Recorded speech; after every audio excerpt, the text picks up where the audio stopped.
दोस्तों आज बात करेंगे जयप्रकाश पावर वेंचर्स लिमिटेड की। इसके फाइनेंशियल ईयर 2025 के क्वार्टर 4 के रिजल्ट आ चुके हैं। साथ में फाइनेंशियल ईयर 2025 का भी रिजल्ट आ चुका है। कंपनी 1994 में इनकॉर्पोरेट हुई थी। पब्लिक इशू के टाइम पे शेयर का फेस वैल्यू 10 रुपये था। ये ढेर सारे कामों में लगी हुई है, लेकिन मेन काम इसका हाइड्रो पावर प्रोजेक्ट और थर्मल पावर प्रोजेक्ट है। 700 मेगावाट का हाइड्रो पावर प्रोजेक्ट्स है इसके, और 1320 मेगावाट के थर्मल पावर प्रोजेक्ट्स हैं। और साथ में coal mining, sand mining, cement grinding, इन सब का भी काम करती है। पिछले 6 सालों के फाइनेंशियल ईयर के रिवेन्यू और प्रॉफिट की अगर बात करें तो 2020 से लेकर 2025 तक तो रिवेन्यू लगभग हर साल बढ़ा हुआ है। 2020 के बाद में 21 में बढ़ा, 22 में बढ़ा, 23 में बढ़ा, 24 में बढ़ा, लेकिन 2025 में रिवेन्यू कम हुआ है। 2023 के लगभग बराबर हो गया है। और 2024 में 6,800 करोड़ के आसपास का रिवेन्यू था, जो घट के 5,500 करोड़ के आसपास रह गया। जहाँ तक प्रॉफिट की बात है, 2020 में अच्छा खासा लॉस था, 2,000 करोड़ के आसपास का लॉस था। फिर 2021 में 215 करोड़ का प्रॉफिट, फिर 22 में 107, फिर 2023 में 55, फिर 2024 में 1,022 करोड़ का प्रॉफिट, 2025 में 814 करोड़ का प्रॉफिट। तो प्रॉफिट को अगर देखें तो प्रॉफिट में 20% की कमी दिख रही है, लेकिन आगे मैं आपको बताऊंगा जो प्रॉफिट कुल मिला के बराबर हो जाएगा। बट रिवेन्यू जरूर कम हुआ है, एक ये सोचने का विषय है। तो रिवेन्यू लगभग हर साल बढ़ी है। पिछले 6 सालों में हर साल रिवेन्यू बढ़ती चली गई है। 2025 में जरूर कम हुई है। और रिवेन्यू के अलावा जो प्रॉफिट है, प्रॉफिट में बहुत ही बढ़ने का ट्रेंड नहीं रहा है, लेकिन 2024 में के मुकाबले 2025 में प्रॉफिट कुछ कम हुआ है।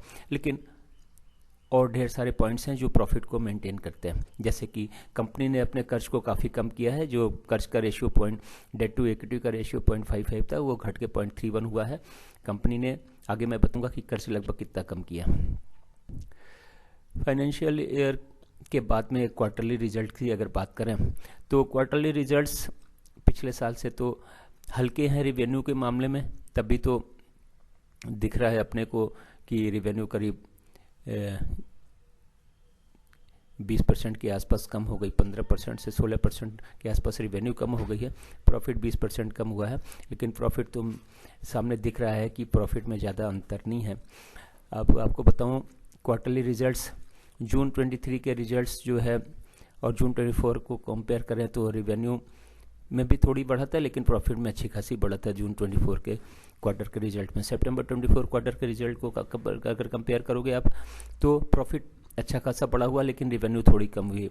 दिसंबर 24 क्वार्टर के रिजल्ट को कंपेयर करते हैं दिसंबर 23 से, तो रिवेन्यू काफ़ी कम है, साथ में प्रॉफिट भी काफ़ी कम है। मार्च 24 क्वार्टर और मार्च 25 क्वार्टर को अगर कंपेयर करते तो मार्च 25 क्वार्टर में रिवेन्यू थोड़ी कम हुई है, साथ में प्रॉफिट अच्छा खासा कम हुआ है। FIs के शेयर पिछले साल के मुकाबले थोड़े बढ़े हैं। DIs के शेयर पिछले साल के मुकाबले थोड़े बढ़े हैं। पब्लिक के शेयर थोड़े कम हुए हैं। प्रोमोटर के शेयर लगभग बराबर है। डेट टू इक्विटी का रेशियो कम हुआ है, आधा तो नहीं हुआ लेकिन आधे के करीब है। रिजर्व और सरप्लस 800 करोड़ के आसपास बढ़ा है। कर्ज करीब 600 करोड़ कम हुआ है। इन्वेस्टमेंट करीब 50 करोड़ कम हुआ है। तो कुल मिला के 600 करोड़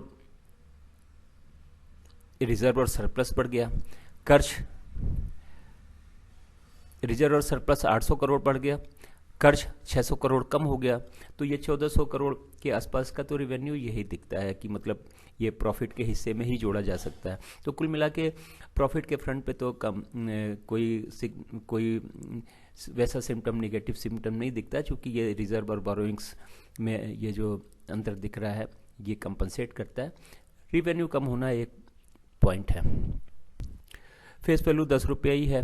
बुक वैल्यू 17 रुपये 90 पैसे है। अपने बुक वैल्यू से शेयर काफ़ी नीचे ट्रेड कर रहा है। आज की तारीख में मतलब 7 मई 2025 को शेयर की वैल्यू जो है 13 रुपये 70 पैसे है, और बुक वैल्यू 17 रुपये 90 पैसे है। तो बुक वैल्यू से काफ़ी नीचे शेयर ट्रेड कर रहा है, ये एक अच्छा पॉइंट है। 52 वीक लो 12 रुपये 40 पैसे था। 12 रुपये 40 पैसे था, उसी 52 वीक लो से थोड़ा ऊपर ट्रेड कर रहा है। 52 वीक हाई 23 रुपये 80 पैसे था। शेयर का प्राइस 19 अगस्त 2024 को 18 रुपये था। शेयर का प्राइस 7 नवंबर 2024 को लगभग 18 रुपये 74 पैसे था और 7 मई 2025 को शेयर का प्राइस 13 रुपये 70 पैसे है। तो शेयर एक अच्छे खासे ठीक ठाक एट्रैक्टिव वैल्यूएशन पे ट्रेड कर रहा है, ये खरीदा जा सकता है, ये मेरी सोच है। स्टॉक का पी 11.5 है, जबकि सेक्टर का पी 27.74 है। सेक्टर के पी से ट्रेड काफ़ी नीचे ट्रेड कर रहा है, ये भी एक अच्छा पॉइंट है। दोस्तों, ये एक इन्फॉर्मेटिव वीडियो था फाइनेंशियल 2025 का रिजल्ट 2024 से कंपेयर करने के लिए। 2025 में रिवेन्यू कम हुई है, लेकिन प्रॉफिट के फ्रंट पे प्रॉफिट कम दिखता है, लेकिन रिजर्व बढ़ाया है कंपनी ने और कर्ज को कम किया है, तो ये बैलेंस होता है। लेकिन ये एक कुल मिला के अच्छी कंपनी है, ठीक काम कर रही है, आगे मल्टीबैगर साबित हो सकती है और बुक वैल्यू से काफ़ी नीचे ट्रेड कर रहा है। सेक्टर के पी से काफ़ी नीचे इसका स्टॉक का पी है। कर्ज कंपनी धीरे धीरे कम कर रही है, रिजर्व बढ़ा रही है, तो इसका मतलब कर्ज कम करेगी तो इंटरेस्ट कम पे करना पड़ेगा, तो आने वाले क्वार्टर्स में या आने वाले सालों में कंपनी जो ब्याज के रूप में पैसे देती है वो कम देना पड़ेगा, तो प्रॉफिट ही बढ़ेगा। तो मुझे ऐसा लगता है ये विगत में भी कंपनी मल्टीबैगर साबित हुई है और आगे भी मल्टीबैगर ये साबित हो सकती है। ये आने वाले अगले साल के रिजल्ट्स इसके शेयर की वैल्यू को ज़रूर बढ़ाएंगे, लेकिन ठीक ठाक प्राइस पे शेयर ट्रेड कर रहा है, अट्रैक्टिव वैल्यूएशंस हैं, ज़रूर लेना चाहिए जिनके पास नहीं है, और जिनके पास में ये शेयर है उन्हें बना रहना चाहिए। ये पोर्टफोलियो में रखा जा सकता है अगले 5 सालों के लिए, ऐसा मेरा रिसर्च कहता है, मेरी सोच कहती है। लेकिन मेरे रिसर्च का हेल्प अपने रिसर्च के लिए करें, इसके बाद में अपने फाइनेंशियल एडवाइजर से बात करके इसी शेयर को खरीदें या बेचें।